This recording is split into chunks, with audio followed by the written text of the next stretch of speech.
Well, well, well, what do you know, folks? They've lifted this heat dome that they've had over us here in southern Nevada and out here in the southwest, out in this area here. They've lifted the heat dome and they're allowing that atmospheric river to flow down and bring in cooler temperatures just in time for ski resort season, just in time for leg breaking and upper respiratory illness season. It's not a coincidence.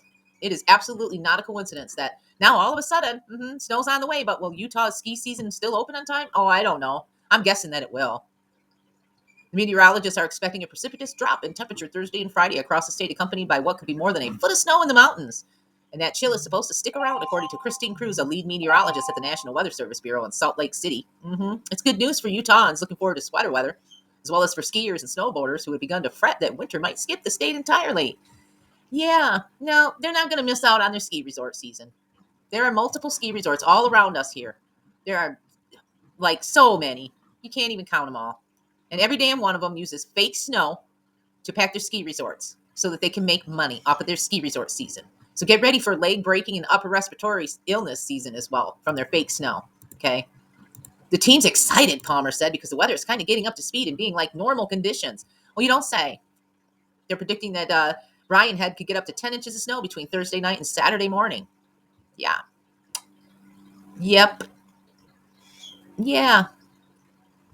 That's happening, folks. Finally, we're getting a little bit of relief from the heat dome effect and from these triple digit days, multiple triple digit days, so many triple digit days and nights.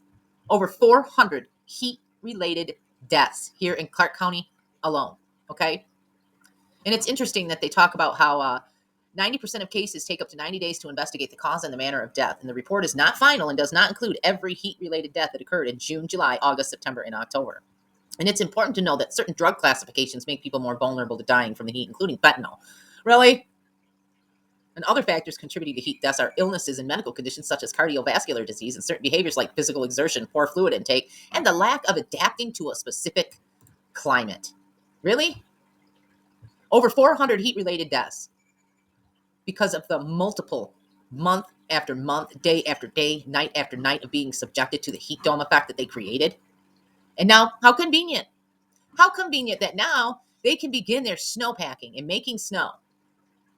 They actually say it in here. Let me find that section here. Where does it says, right here. Closer to Salt Lake City, freezing temperatures are expected to linger around the Cottonwood Canyon resorts for the foreseeable future. That will help make their snowmaking efforts.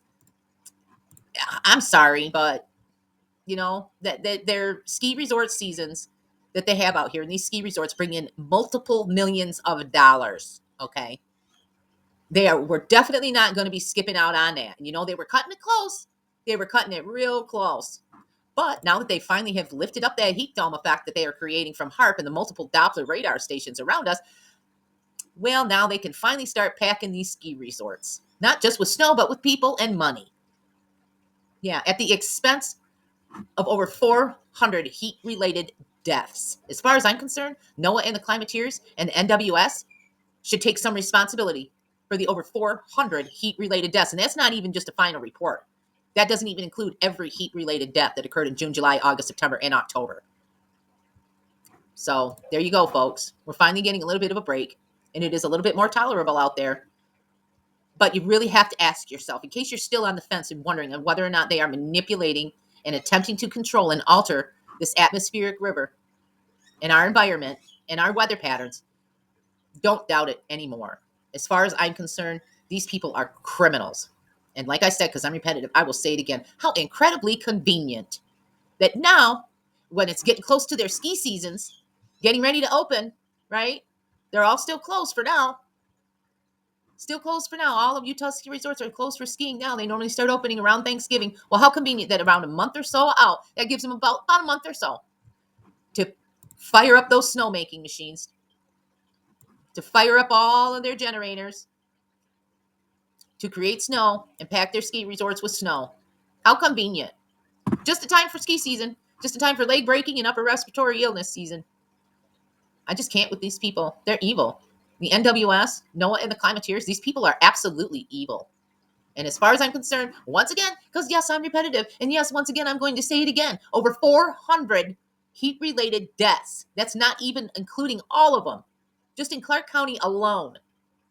NOAA and the Climateers and the and the NWS, they're criminals. They're absolute criminals. But once again, as usual, when it comes to this topic of conversation, I must digress. Thanks for watching, folks. Enjoy your ski season.